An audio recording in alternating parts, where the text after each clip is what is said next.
Good evening, folks. It is NFL Week 14 in the books. We're getting ready for Week 15, which means it's Tuesday, 8 p.m. It's Pick'em's time. Here with my co-host, Agent Warrior X. Seasons, greetings, and happy holidays, sports fans. This is Agent Warrior X. I'm your co-host, Agent Warrior, and today, let's just say that Week 14 was absolutely crazy.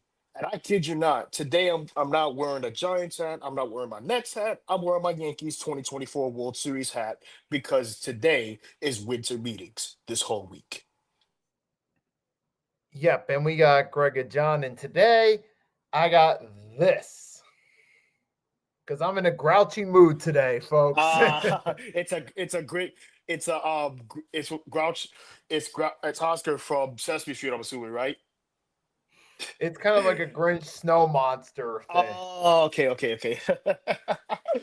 Well, I should be in the holiday spirit because, yes, ladies and gentlemen, surprise, surprise, the New York Giants has the number one pick in the NFL draft, and I was not expecting Cleveland to lose.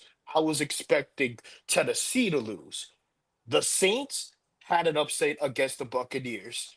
And the best game of this week has to be the Bengals and the Bills. That, in my opinion, was the best game of this week. And I kid you not. We already know how Joe Burrow is when it comes to other teams in the AFC, but going up against one of the toughest AFC East juggernauts, this, in my opinion, was the greatest game of this week.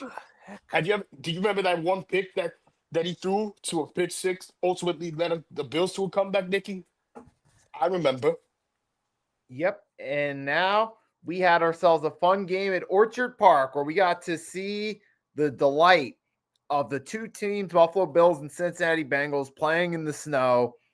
Josh Allen had an excellent game, did his usual Josh Allen thing, passing touchdowns plus one scoring touchdown for good measure as the icing on the cake. Business per usual for Buffalo on offense and business per usual for the Cincinnati Bengals. Not the best team, but they always make the game exciting to watch. But you know what's more exciting though? That game with the Saints and Buccaneers. I have never seen New Orleans pull an upset against the Buccaneers. Well, technically, I did not expect that at all. And as for the Super Tank Bowl with the Titans and Browns, we already know how Shador Sanders is. He played his heart out, but ultimately at the end, Tennessee blew up their tank. But it won't be lasting this long because I already know for a fact that one specific team will end up blowing it. So I won't be surprised if the Giants do that. Yeah, but the race for the tank, it's pretty competitive right now between the Saints, Jets, Titans, Browns, Giants.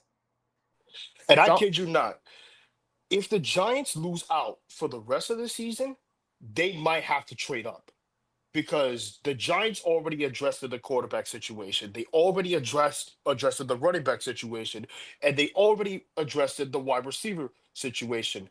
The only thing that you need is defensive depth, and you need another receiver to complement the league neighbors. Now, about the game against Thursday Night Football, that was tough. I kid you not, that was a complete shootout with the Lions and Cowboys. That was an amazing game, but ultimately the Lions came out. So, what does this mean for Dallas? They'll probably win the next one, but I'm pretty sure that they have a potential comeback if the Eagles does lose again. Speaking of Philadelphia, let's go to the next game. The Texans versus the Chiefs. We are officially witnessing an end of an era. An end of an era for this team in terms of the dynasties. We know how dynasty is when it comes to end of an eras, but this one, in my opinion, was the greatest end of an era. Patrick Mahomes, well, let's just say the Texans defense is a certified elite defense. And I kid you not, the elite defense that the Texans have, besides CJ Stroud, It was amazing. Unfortunately, Patrick Mahomes could have scored more. Now, on to the Eagles game. And I got a lot to say about the Eagles and Chargers game. It was a low scoring game, unfortunately, until the 20, until the second half. The football fun day was actually entertaining. Yes, it may be off sync in real time, but Sully, in my opinion, is the best monster in Monsters Incorporated. Yes, Mike Wazowski did help him to become the best monster to break all records, but ultimately Sully picked him off multiple times, which is why the Chargers picked off Jalen Hurts multiple times. That one, but the one play that was absolutely crazy was Jalen Hurts throwing an interception, then the defender fumbled it, Hurts got it back, then he fumbled it again. This, in my opinion, was one of the craziest plays I've ever seen in my life. And will say this: I'm starting to think that the Eagles and another team that we'll talk about later is the Indianapolis Colts. The Eagles might have another late season collapse. The Colts, now with Daniel Jones out for the year with Achilles tear for the first time in 2 years, and they signed Philip Rivers to a 1 year deal. I don't know what to say about this, but we are witnessing something special this season. Okay, about that. First, you got the Philadelphia Eagles and then the Philip Rivers news. I'm still trying to process that one because it doesn't, I know it happened, but it just doesn't feel like it's real. It seems like something that would have been back in, like, say, Madden, the original Madden 25 franchise mode. It would have been generated during one of the off seasons. Because if you remember the original Madden 25 franchise mode, it would generate random storylines of, like, you get a random, like, Kurt Warner coming out of retirement or Ray Lewis coming out of retirement storyline. That's what this feels like right here. Or better yet, having Lawrence Taylor come out of retirement will be the most random and strange thing in my opinion. Yeah, like this is like that Madden 25, the original Madden 25 franchise plot twist coming to life with Philip Rivers actually being unretired technically. We don't know if he's going to end up playing a game or not, but with the way things are going right now, Riley Leonard didn't provide any spark for him. We might just end up seeing Philip Rivers in the year 2025 in an NFL uniform on an NFL field playing down a football. And I kid you not. All I know Philip Rivers, we drafted him about 21 years ago. And he ended his career on the Colts after that pandemic season, ultimately losing to the Bills, but now he's coming back 5 years later for one last run. Is this gonna help them out? No. Is the Jaguars gonna win the division? Absolutely. Because I see Jacksonville potentially winning the tank division, except for the Texans, because the Texans are trying to win out as well. But the AFC South looks like a intermediate division. And for the Colts, it's a miracle, it's a Cinderella surprise run turned into a holiday nightmare all of a sudden. It was already starting to show signs. You had 2 straight losses, but now you lose Daniel Jones against Jacksonville. Now he's done for the season. And plus, Jonathan Taylor hasn't been looking like an MVP as much as he did in recent weeks. So now it's looking like the wheels are going to come off. Where instead of remembering them as one of those great Cinderella runs, we're going to remember them as one of those great collapses, most likely. And for the In fact, this is not one collapse we're witnessing. We're witnessing 2 collapses this season so far. The Colts and the Eagles. I kid you not. Jalen Hurts has officially played his worst performance. And you mentioned earlier in your little crash out, you said Jalen Hurts' worst performance was either this or the top or that division or that wild card game against the Buccaneers before Baker Mayfield arrived. Right. And I've had some time to think about it. I would say this was truly the worst because you had in this game, the difference between the 2 games is the Tampa 2021 game. Eagles were lucky to just make the playoffs. They got the 7th seed. They were kind of in a weaker NFC. They got in without any real talent on offense.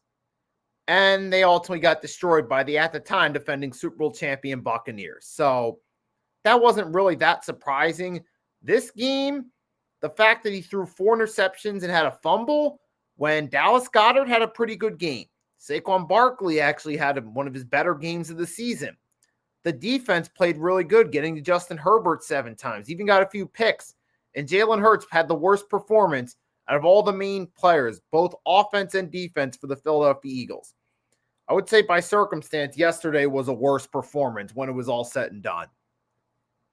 Heck, even Justin Herbert balled out with just one arm. He literally balled out with one arm, and he threw less interceptions than Jalen Hurts. And as for the Commanders, yikes. And I thought that Washington was going to blow up Minnesota. I was dead wrong about that. And I was right about the Minnesota Vikings defense. That Vikings defense looks slightly elite, but we play against them next week. So I'm not going to worry about that too much.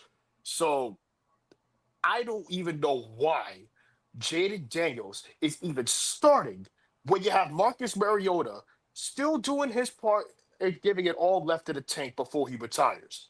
My thing is this. If Washington wants to continue to be good, they need to get a receiver.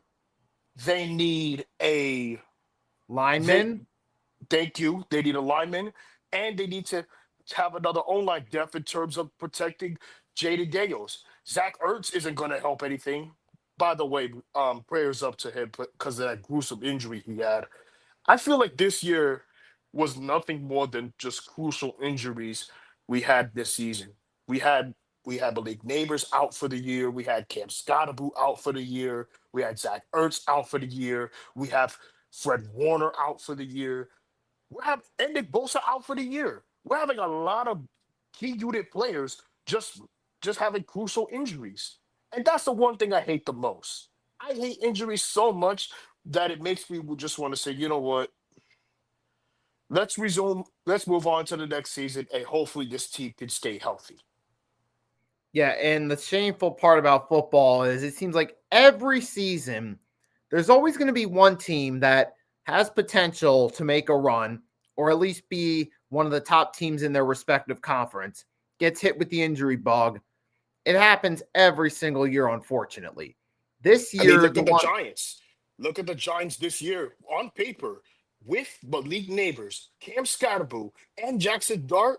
That offense, and if you see the Chargers game, the Eagles game, every other game, that offense looks very solid. But unfortunately, because of those injuries, the Giants this season are far unlucky than the New York Jets. yep, Speaking of the Jets, this is what they get for winning that game against the Falcons. You should never won that game against them. And because of that, you're out of the playoffs. You're out of the playoffs with a QB needed the most. You play to win, I understand that, but ultimately you lose against your division rival. So I don't know what to say about it, but let's move on. And then last but not least, the one team that I did not mention in terms of the bye week was the Carolina Panthers. They that's have a right. shot. They have a shot to win the division now with the Buccaneers lost. If the Buccaneers continue to lose and Carolina grinds out, we could witness a very special year for the Patriots, um, the Panthers, and of course the Bears. But unfortunately for Chicago, Green Bay was too strong for them. And as for Baltimore, yikes. They are just simply bad this year. Yeah, and for the Pan now with the Buccaneers losing, they're tied with the Panthers for first place in the NFC South. So now it's going to come down to the wire between those two teams of who's going to win. And look, the bottom line is whoever wins the NFC South gets a home playoff game. Whoever doesn't is missing out on the playoffs. There's no way around it on that one. And you know what? All I can say is let's get ready to predict week 15. And it's perfect that we were mentioned the NFC South for last because we kick it off on Thursday night with an NFC South matchup between the Tampa Bay Buccaneers, the reigning NFC South champions, hosting the Atlanta Falcons. First game of the night in week 15, we have the NFC South showdown between the Atlanta Falcons and the Tampa Bay Buccaneers. Atlanta was coming off a tough loss against Seattle. This was no shocker because Sam Darnold was doing Sam Darnold things to JSN and the defense was elite. Now, Tampa was coming off a tough loss against the Saints, who are tanking for a quarterback. But Tyler Shugg actually did amazing and outplayed them simply. So if I had to choose one, I know a lot of week 15s we had some chaos, but this year, my first upset is the Falcons over the Buccaneers. Yeah, this game it should in theory seem like a straightforward game. You're right, Tampa Bay Buccaneers, Atlanta Falcons, Bucks are the better team, right? But here's the big but. The Buccaneers have been collapsing lately. They started 6-2. They've gone on, lost 4 of their last 5. And Baker Mayfield's trying to play through an injury. We've seen this movie play out before in Cleveland. He doesn't perform as well when he's less than 100%. So the way the Bucks have been going, I got to lean toward the Falcons because the Falcons have had their number in regular season matchups.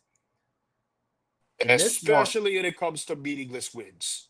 So there will be no big surprise if they actually pull this off.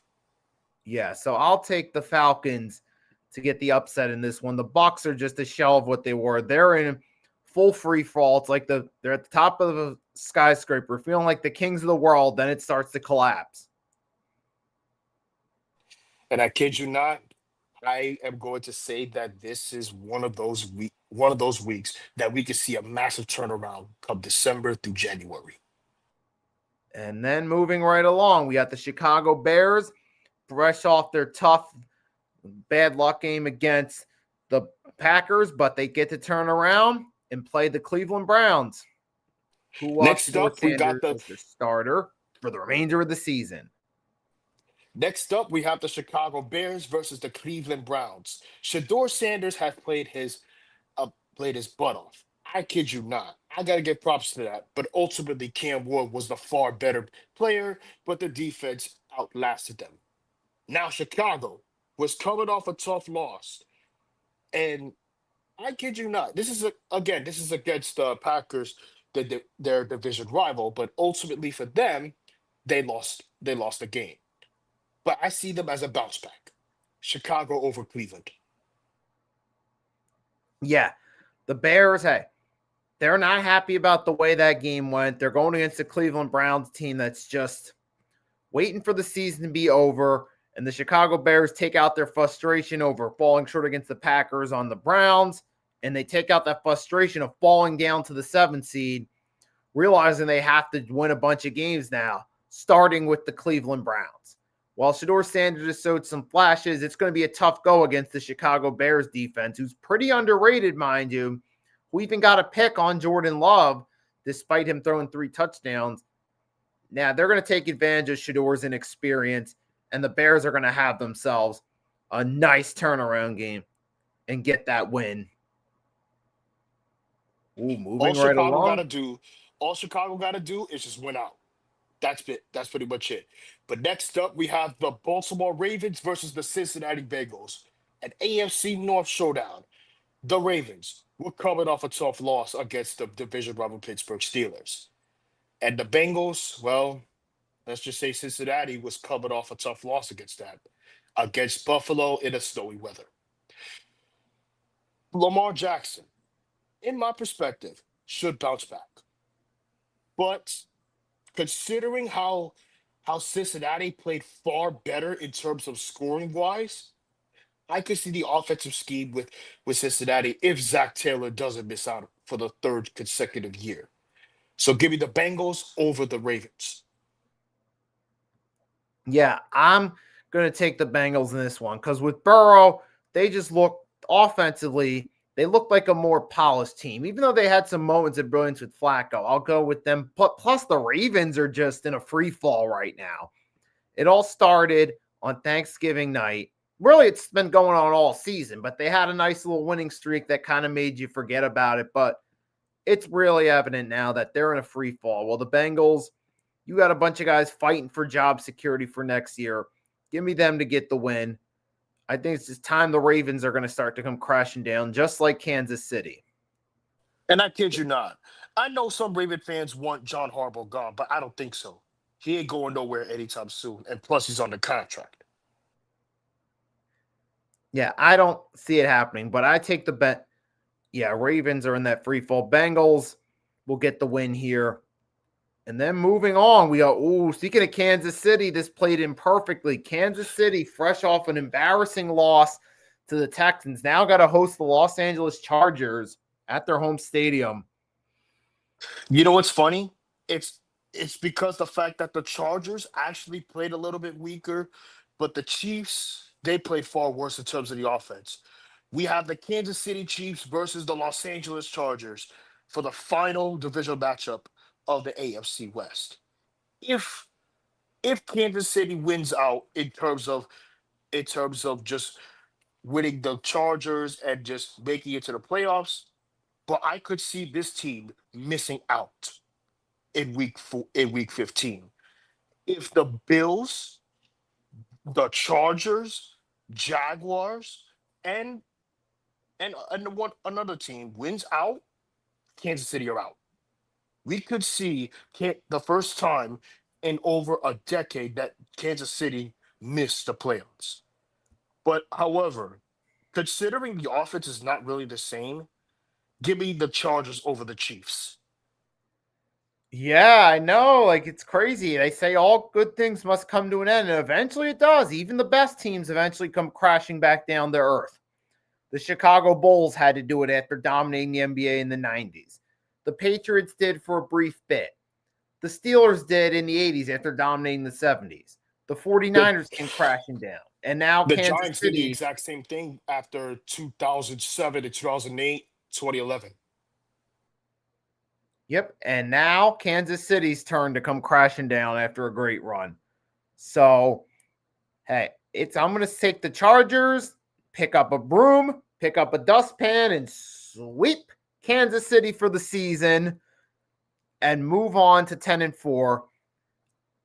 Because especially with that pass defense, because like I gotta say, the Chargers, they are the third best pass defense in the NFL. You saw what they did last night, forcing the Eagles to commit 4 interceptions, 5 total turnovers.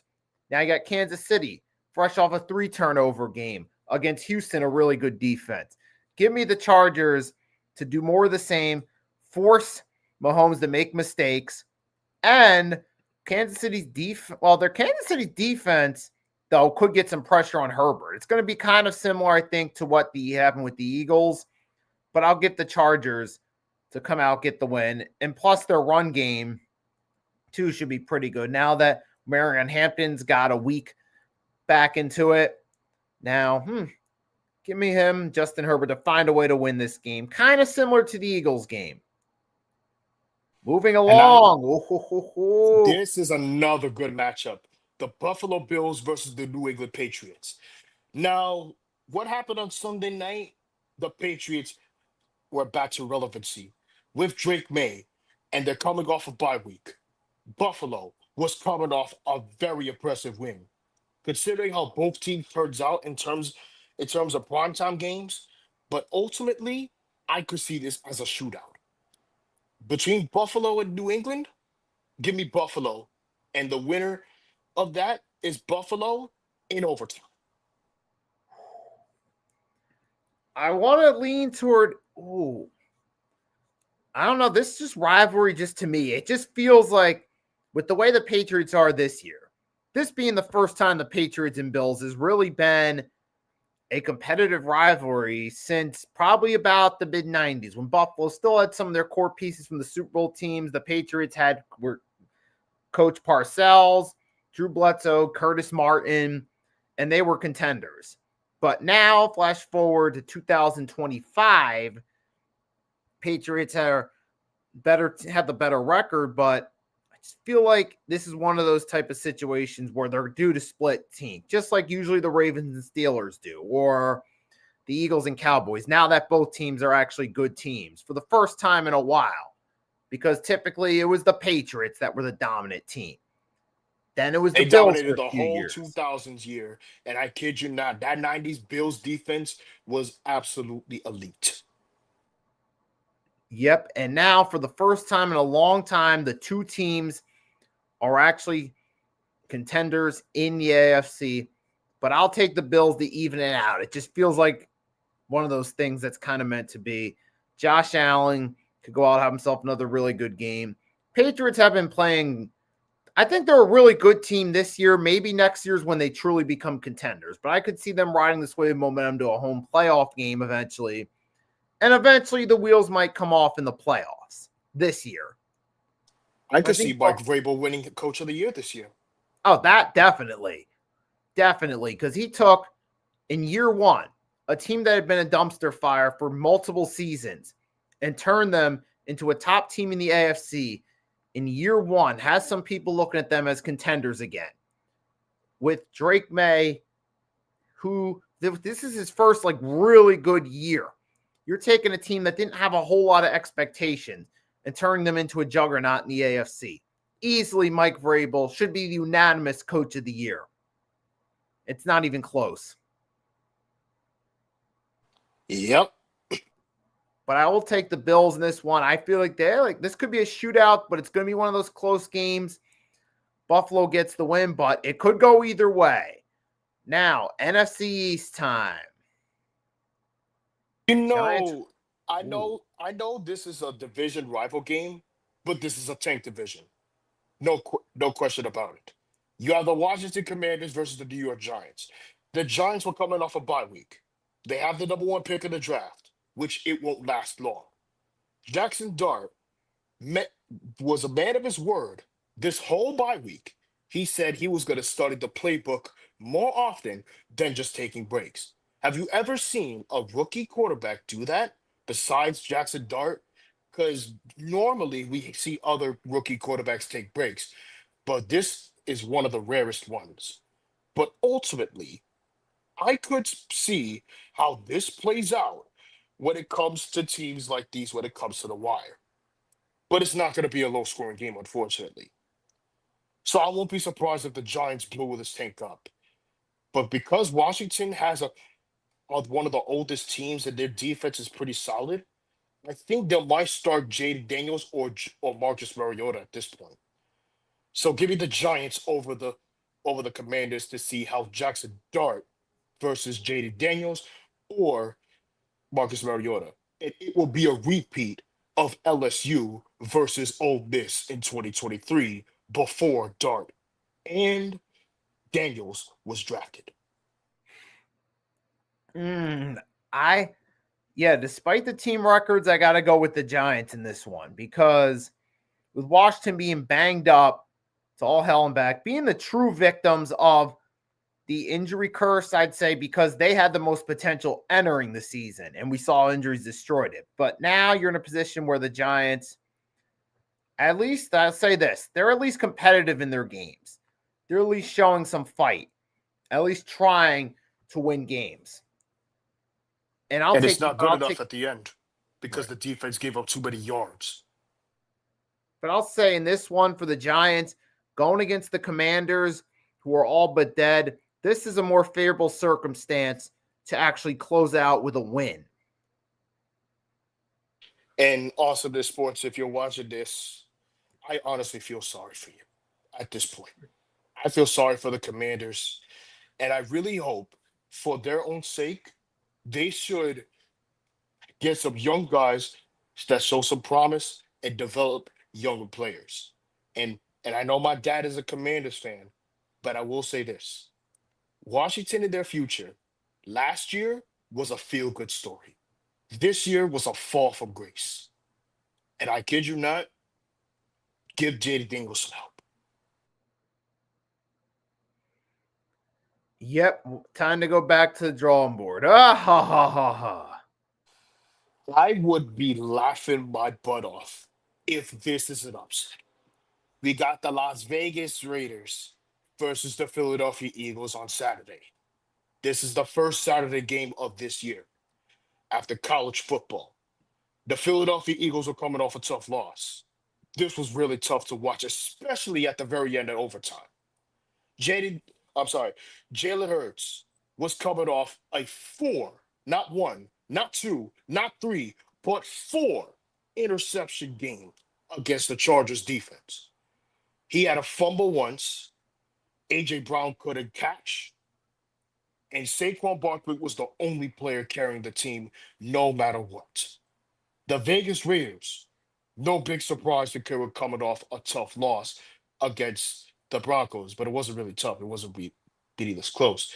But and I know some Eagles fans are gonna say, "We're gonna beat the Raiders. We're gonna do what we could." First off, let's look back a few seconds. That Chargers game shouldn't even been this close. Jalen Hurts was awful in the first half, and I know he in the second half he redeemed himself by giving a fake tush push, which should be banned by the way. And the Raiders, well, the team looks god awful in every aspect in terms of O line. So I won't be surprised if the Eagles win this. Give me the Philadelphia Eagles over the Las Vegas Raiders. I'm going to say it right now. You better win this game, Eagles.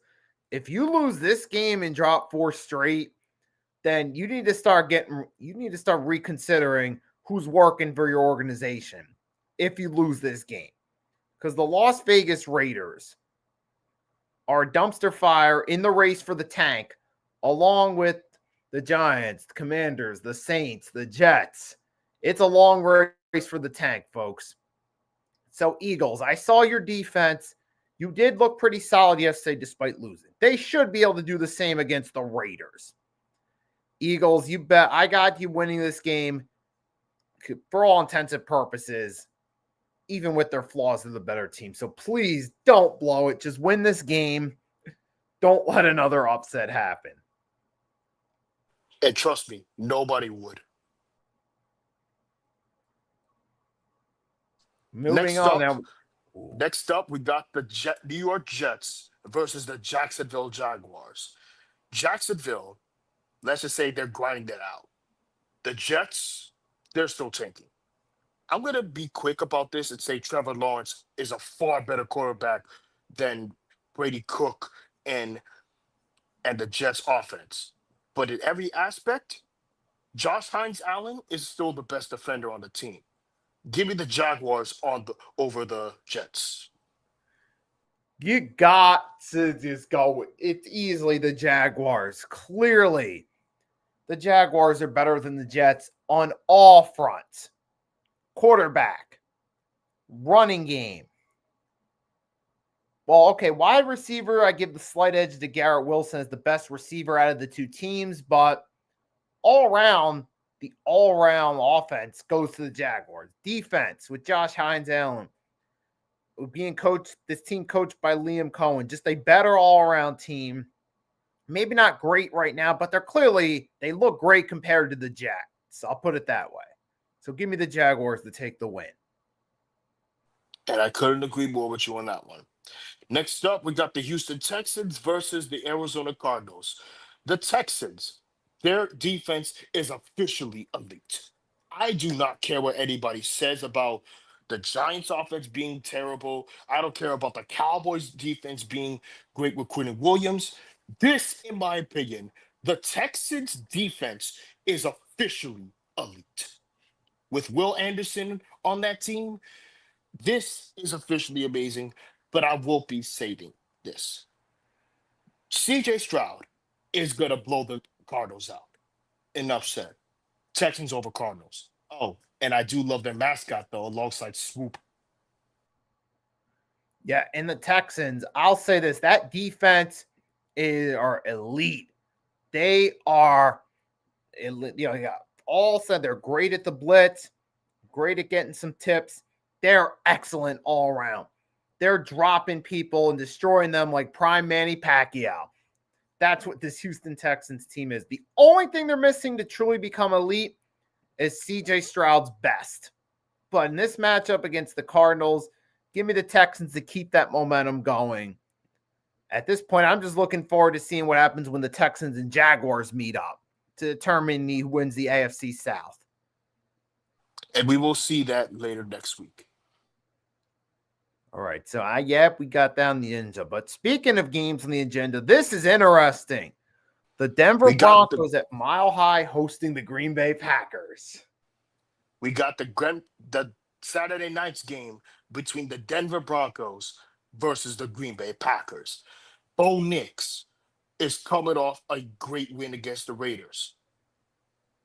Julian Love was coming off a very good win against the division rival Bears. But however, considering the defense, I could see this as a great matchup. We've seen this time and time with the Broncos and Packers with Aaron Rodgers and Peyton Manning. We've seen this with John Elway and Brett Favre. We've seen this time and time, especially Shannon Sharp on that team in the 90s and Sterling Sharp. But ultimately, give me the Broncos over the Packers. You know what the Broncos are starting to remind me of? The 2008 Pittsburgh Steelers when they won Super Bowl 43. Now, that team didn't have a great offense necessarily. They didn't score a whole lot of points, but their defense was excellent. And the offense didn't really have to do a whole ton. And they still found ways to win games. And ultimately, they won when it mattered most in the playoffs and became the first NFL team to reach 6 Super Bowls. Now, the Denver Broncos, obviously a different situation. They don't have 5 rings, but it's kind of similar where they play great, even though their offense doesn't score a ton of points on a consistent basis. That's how good they are. Nick Bonito is having a great year. Pat Surtain, the best player in their secondary. The Green Bay Packers are kind of similar. You got Micah Parsons. You got Rashawn Gary. You got some really good pieces there on both defenses. And this is probably going to be one of those lower scoring games. But I'll go with the Broncos because they're the home team. I feel they got the slight advantage. But this will probably be an entertaining lower scoring game. We've seen some entertaining lower score games before, and we've seen it time to time. But overall, Broncos will get the win. Yep. Oh, this is an interesting one. We got the Rams versus the Lions. Stafford versus Goff saga continues. And you know what? It's not just the saga continues. This is the 2023 wildcard rematch between two quarterbacks that worked out perfectly because Stafford has a ring and Goff doesn't. The Los Angeles Rams versus the Detroit Lions. Jared Goff is coming off an amazing win against the Cowboys.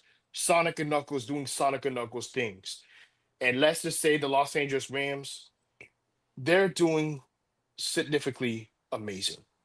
So I could see this as another shootout. Ultimately, the winner, Los Angeles. Give me the Rams over the Lions. Yes, I'm going to take the Rams over the Lions in a shootout because they're the more complete team.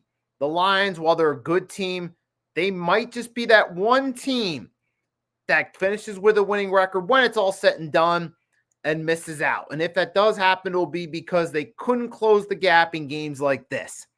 So I'm going to take the Rams to win this game and remind everyone who thought that the Lions were the long-term winners, that the Rams are the true winners of that trade, both short-term and long-term.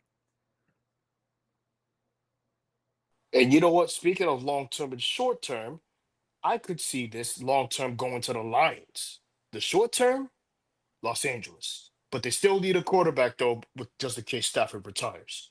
Next up, we have the Carolina Panthers versus the New Orleans Saints. This is just going to be simple. Bryce Young is coming off a bye week. We already know how Bryce Young is when it comes to big wins and must-win games. Tyler Shug, I mentioned Tyler Shug had an amazing week. But ultimately, the winner of this, Carolina. They had the advantage in terms of receivers. Enough said. I'm going to leave this short and sweet. I know the New Orleans Saints, 2 of their 3 wins come against the Panthers and Bucks, and good for the Saints.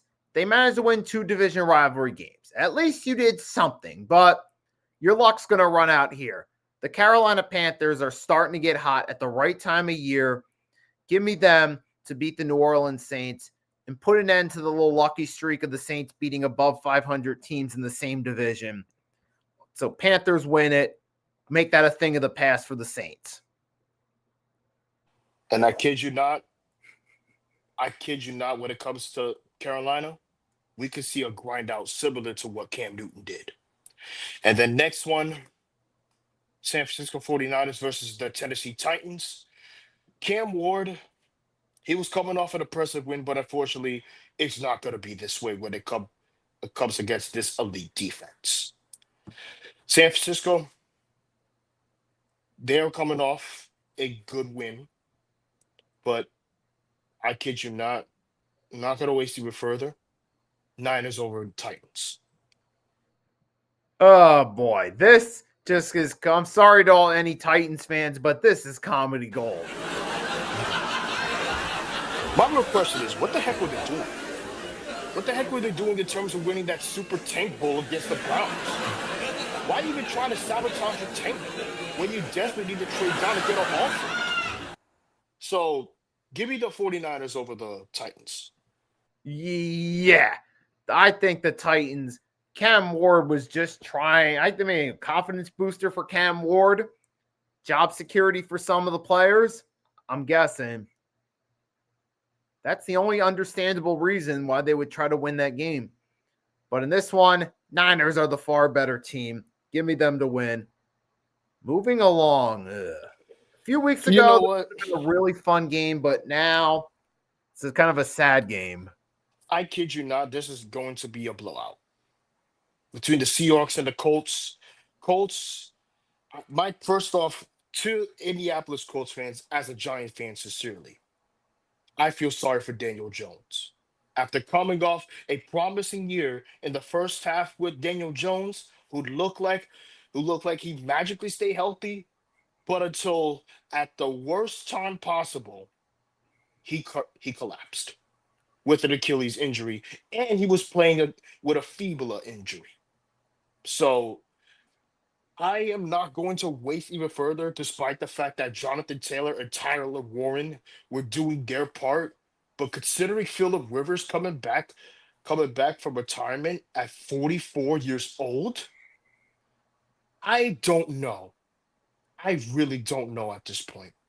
Now for the Seahawks, JSN doing JSN things. Sam Darnold, well, let's just say Sam Darnold is doing what needs to be done. So give me the Seahawks over the Colts, and the Colts collapse will still continue.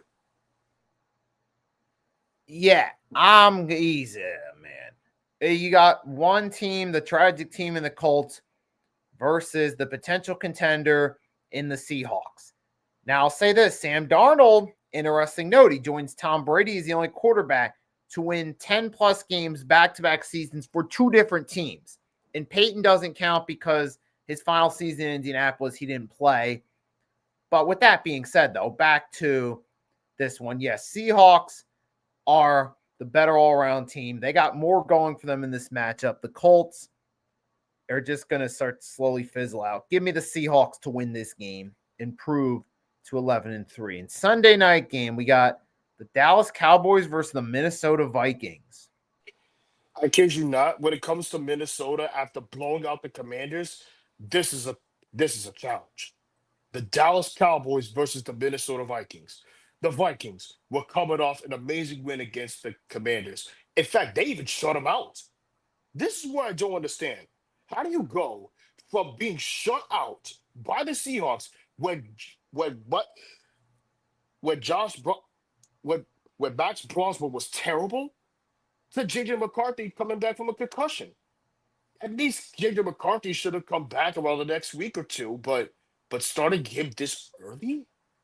Why start him after the week after the concussion, ultimately giving the Vikings the win? Now, as for Dallas, they were coming off a tough loss.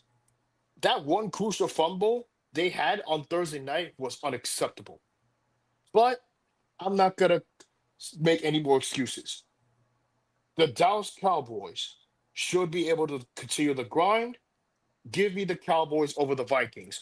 Unfortunately for the Vikings, yes, their defense is great and all, but offense is not good enough. I'm sorry. Offense is not good enough. Yeah, I'm definitely gonna go. I gotta go with the Cowboys in this one because the Vikings, you had a nice, easy game against the Commanders, but now you're going against the Cowboys team, who with Dak Prescott leading is usually going to get you 30 plus points a game.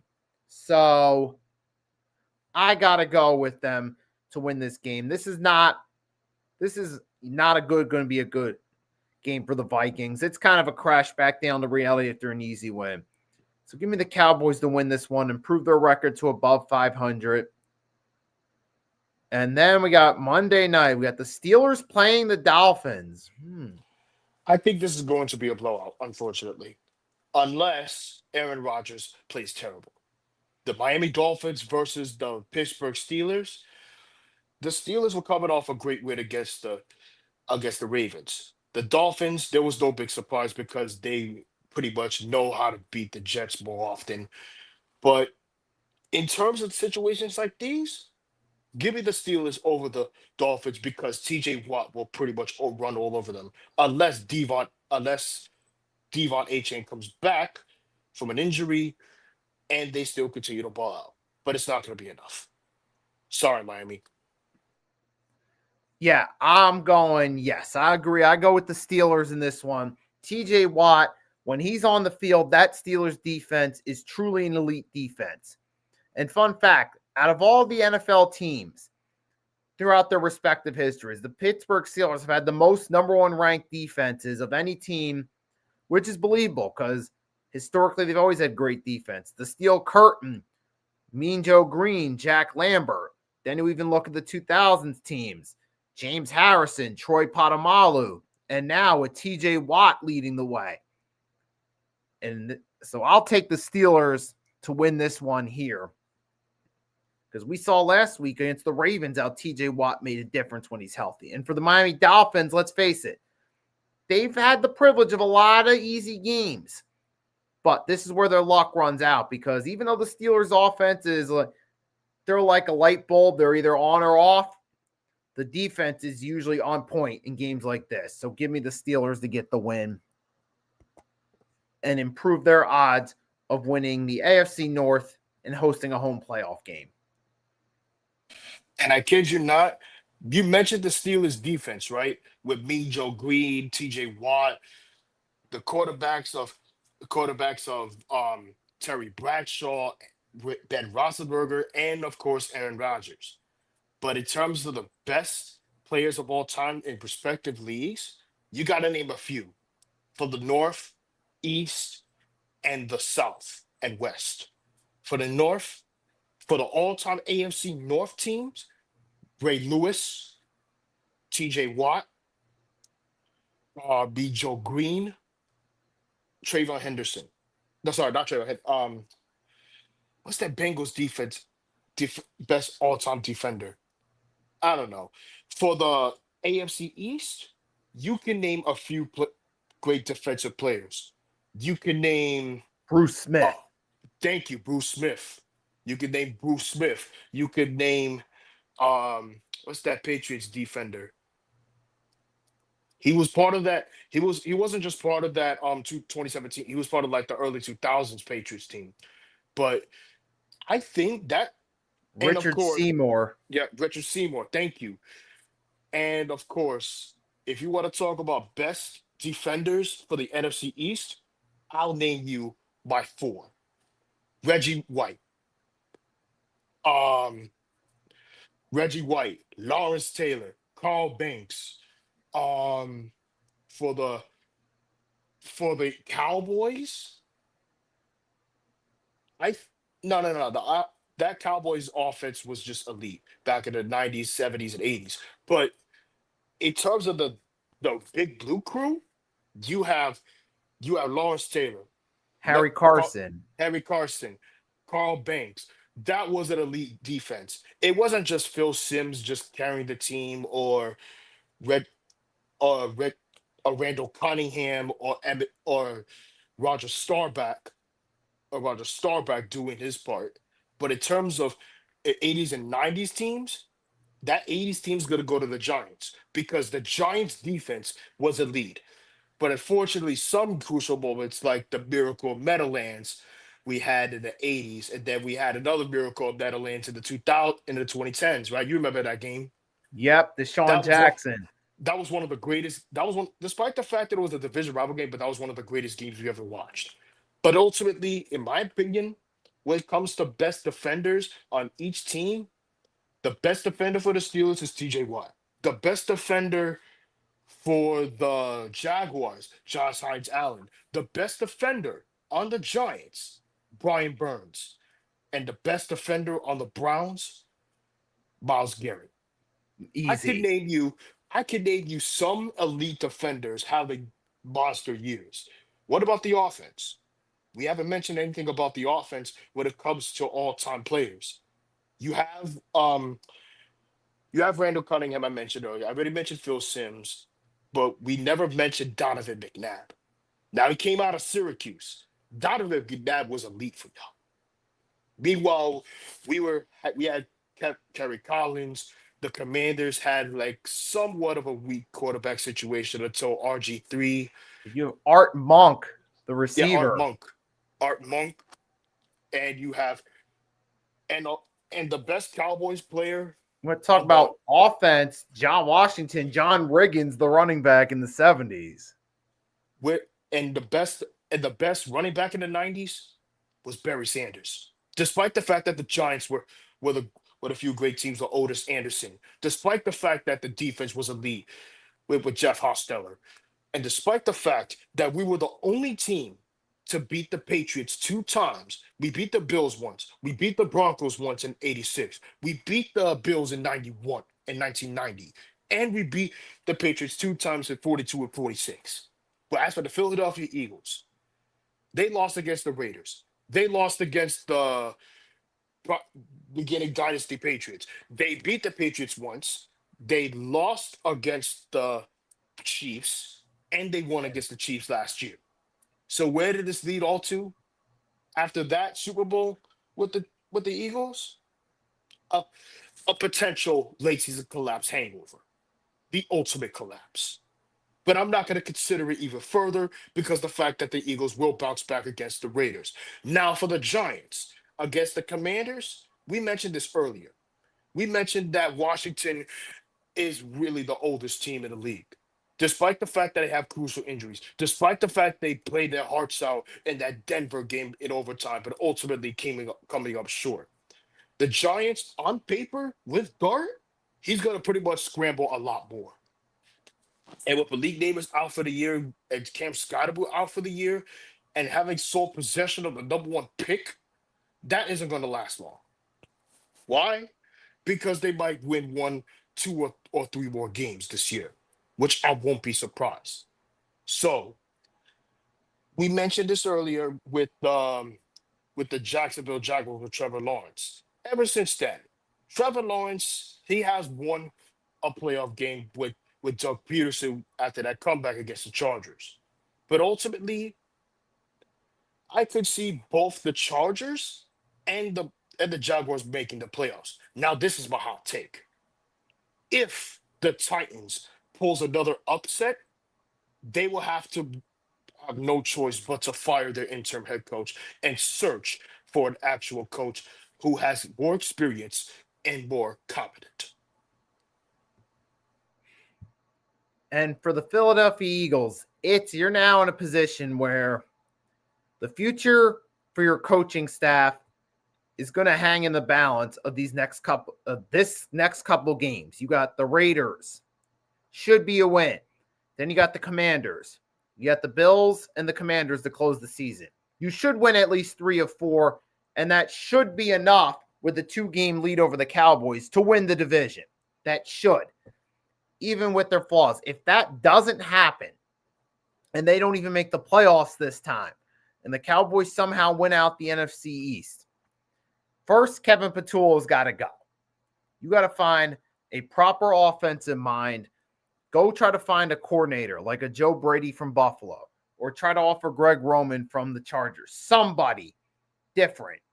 Someone that actually has experience calling plays. And for Nick Sirianni, stop working with people that don't have experience calling plays, because that's when the talent doesn't live up to their potential and the Eagles end up wasting that potential. It happened with That would Brian Johnson. that's And literally now, the same mistake you made back with Andy Reid. Now I know Andy Reid is a great coach and all, but that's literally the same mistake you made back in the early 2000s. yep. And in this case, you got to find, like we said, anytime you have a sound offensive mind there since Nick Sirianni took over. First, it was Shane Steichen calling plays, RPOs, Super Bowl run, Kellen Moore.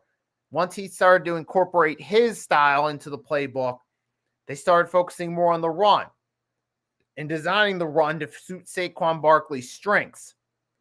A lot of plays, not necessarily out of the shotgun, but more so under center. You started to see their offense click. Even last night, the running game when Hurts was under center was the good part of their offense last night. Now, that's what Sirianni's got to stop trying to be the guy, the signal caller. It's just not his strength. That's why certain teams have an offensive coordinator who designs plays and focuses on the playbook. So the Eagles got to get that aspect down and get it right going forward. And I'll And be honest with you, they actually during the bye week, they actually did it. I didn't know they were going to do this during the bye week, but Brian Cox? I understand the Giants' run defense was terrible, but I didn't know he was a scapegoat all along. Yes, I know Shane Ballon was terrible and we let go of Wink Martindale, but this is my thing. Come Black Monday, Joe Shane should find a competent and experienced head coach, not some head coach who is a former coordinator. You should find a competent head coach, a competent coordinator, and of course, a good defensive coordinator. Now I know a lot of people. I mentioned this last week, and I'll mention this week again.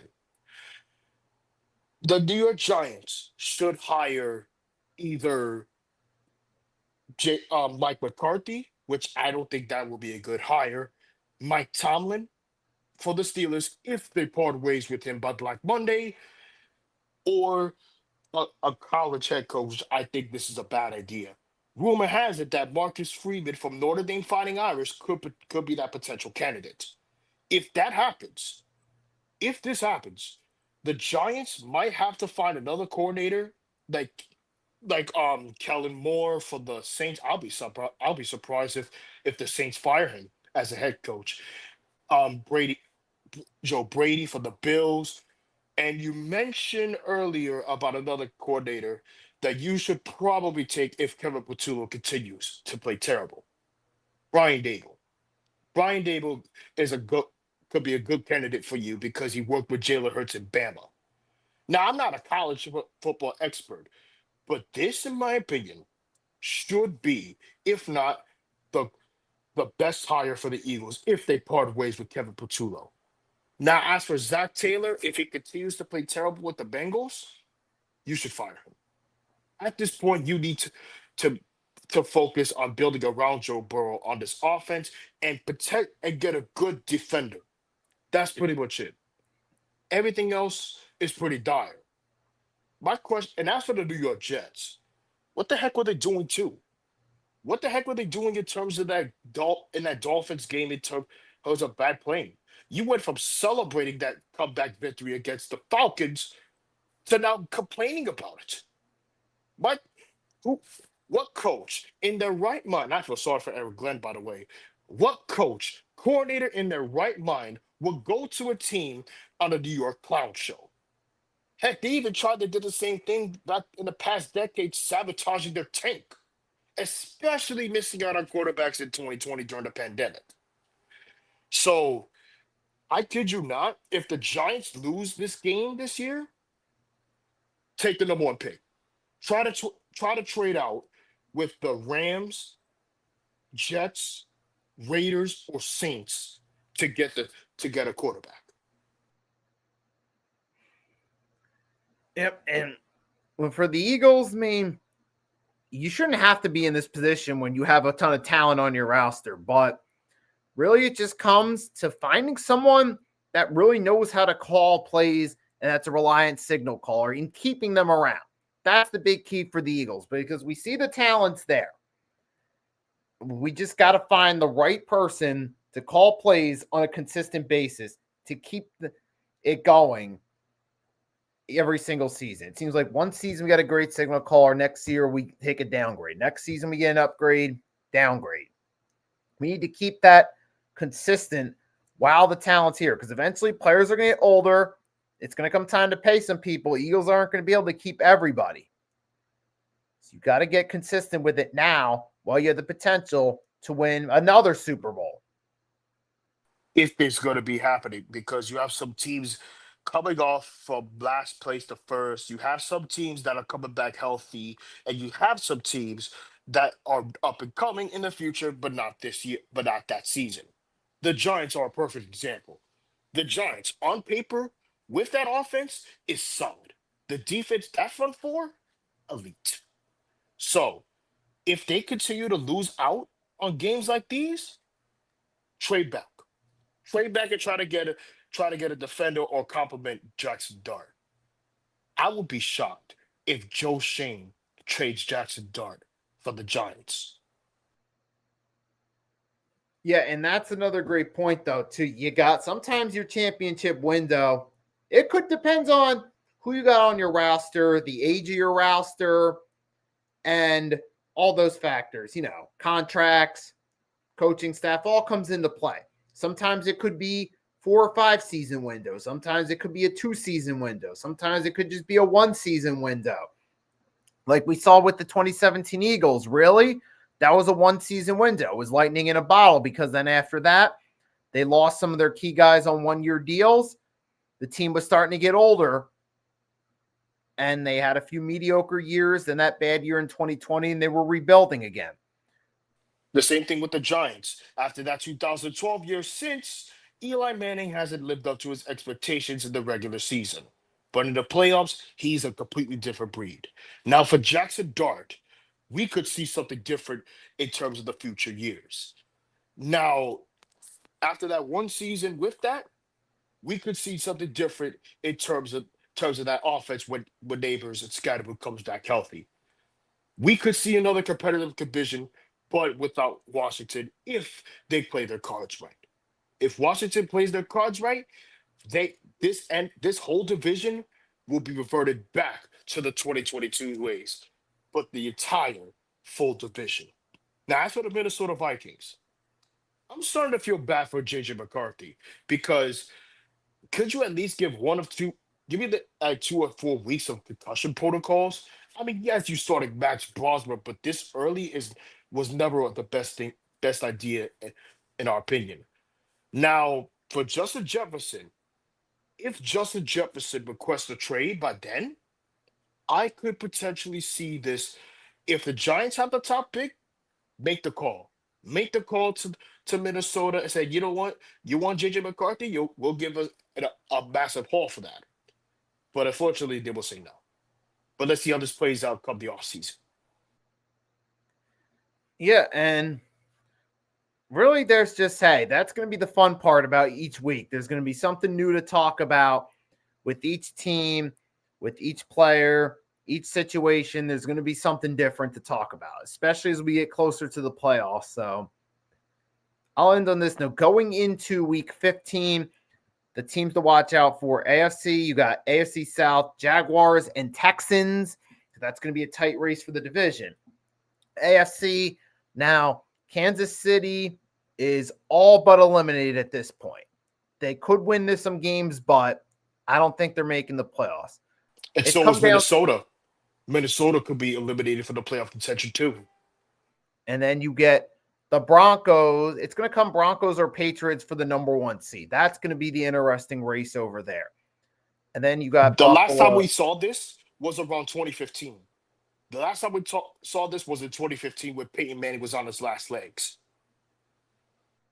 And now it's a new era for the Broncos and Patriots. But this time around, you got 2 second-year quarterbacks. So the boom between those two teams has life, at least 5 to 6 years, at least minimum, possibly longer, with these two teams. And then in the NFC, most interesting is the NFC South NFC South, it's a little interesting, Bucs, Panthers, but division-wise, NFC North, those three teams, the Bears, Packers, Lions. NFC West, you got Rams, Seahawks, 49ers. Between those 6 teams in those two respective divisions, 5 out of the 6 will make the playoffs. 1 team's going to miss with a winning record. And it's going to come down to the wire for the next 3 weeks. John, Mitch, awesomeness. Thank you guys for joining.